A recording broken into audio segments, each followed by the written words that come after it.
I'm going to talk about it through the lens of the election, because what else is there to talk about right now? The answer, of course, is, well, there's plenty else to talk about, but the election crystallized for us some of the lessons of this period about what makes some communicators very effective. I've had a chance to observe an awful lot of them, an awful lot of you in this room over many years, and what I have observed is that in this environment, this strange new environment, the most successful communicators are doing four things in particular, and these are the things I want to talk a little bit about. The first thing they are doing is they are not being paralyzed by today's incredible uncertainty. Uncertainty paralyzes. This is the great danger for all of us. We can't let it happen. And when I say today's incredible uncertainty, I say it as someone who tries to avoid the word incredible because it's so overused. And most of the time when people use it, they're referring to something that isn't actually incredible. I mean, the word means unbelievable, genuinely unbelievable. And yet I think it is justified to describe what's going on today.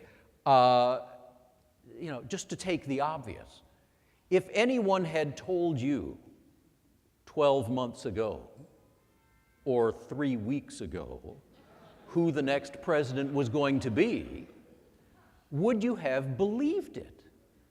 And the answer is almost all of us here would say no. It was genuine, literally unbelievable. On election night, a senior Trump advisor told CNN, "It will take a miracle for us to win." Even they didn't believe it. It was literally unbelievable, okay?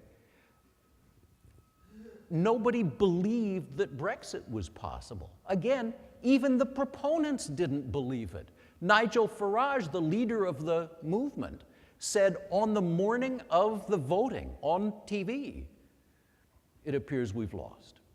I think we've lost." Even he didn't believe it. I mean, genuinely unbelievable.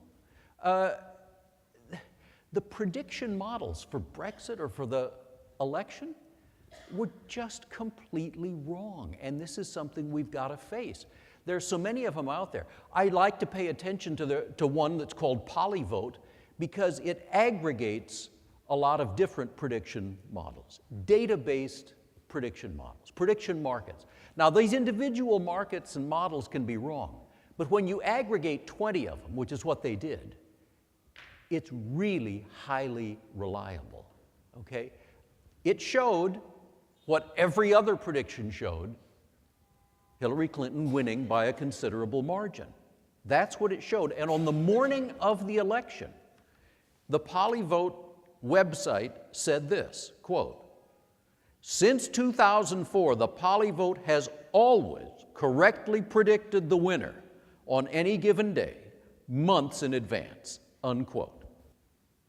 Every single time since 2004, until this time. The larger point is our old models don't work anymore and we need new ones. We see this happening not only in polling, but in predictions by the Fed of what the economic growth rate's going to be, by consensus predictions of economists on interest rates. The old models have been unbelievably wrong. We are in an incredibly uncertain era, and the best communicators don't let that paralyze them. Why not? How do they avoid it? Well, that gets to number two. They move forward with confidence because they understand that everything and everyone in this world is a brand, and they understand where brand strength comes from.